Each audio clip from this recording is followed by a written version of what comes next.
ഈശോ മിശിഹായ്ക്ക് സ്തുതിയായിരിക്കട്ടെ. പരിശുദ്ധ മറിയത്തിൻ്റെ ജന്മ തിരുനാളിന് വേണ്ടി ഒരുങ്ങിക്കൊണ്ടിരിക്കുന്ന ഈ 8 നോമ്പിൽ പരിശുദ്ധ മറിയത്തിൻ്റെ ജീവിതവുമായി നമുക്കൊന്ന് വിചിന്തനം നടത്താം. വിശുദ്ധ ലൂക്കോസിന്റെ സുവിശേഷം 1-ാം അധ്യായം 39 മുതൽ 45 വരെയുള്ള വാക്യങ്ങൾ നമുക്കൊന്ന് വായിക്കാം. ആ ദിവസങ്ങളിൽ മറിയം യൂദയായിലെ മലപ്രദേശത്തുള്ള ഒരു പട്ടണത്തിലേക്ക് തിടുക്കത്തിൽ യാത്ര പുറപ്പെട്ടു.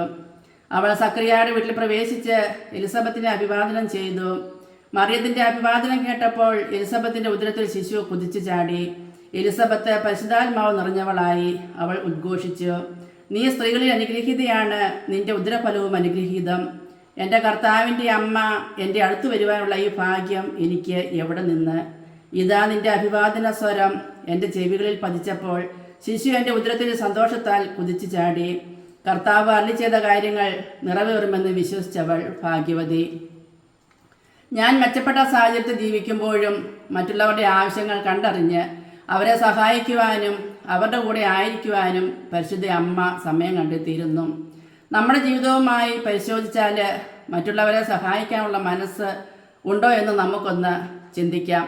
നമ്മുടെ അയൽക്കാരെ, നമ്മുടെ ബന്ധുക്കളെ, നമ്മുടെ സഹപ്രവർത്തകരെ സ്നേഹത്തിൻ്റെയും കരുത്തിൻ്റെയും കരം നീട്ടി കൊടുക്കുവാൻ നമുക്ക് സാധിക്കുന്നുണ്ടോ? നമ്മുടെ കുടുംബങ്ങളിൽ പരസ്പരം സഹായിക്കുവാനുള്ള മനസ്സ് നമുക്കുണ്ടായിരിക്കണം. എൻ്റെ ഞെരുക്കങ്ങളിലും എൻ്റെ മെച്ചപ്പെട്ട സാഹചര്യത്തിലും അവരിനു വേണ്ടി സഹായത്തിന് കരം നീട്ടുവാൻ കഴിയണം. അമ്മയുടെ ആ കരുതലും സ്നേഹവും ആ ശുശ്രൂഷ മനോഭാവവും നമ്മുടെ ജീവിതത്തിൽ വളർത്തിയെടുക്കുവാൻ ഈ നോമ്പ് കാലഘട്ടത്തിൽ നമുക്ക് ശ്രമിക്കാം. പരിശുദ്ധ അമ്മയുടെ കരം പിടിച്ച് ഓരോ ദിവസവും മുന്നോട്ട് പോകുവാൻ അമ്മ നമ്മളെ സഹായിക്കട്ടെ. ആമേൻ.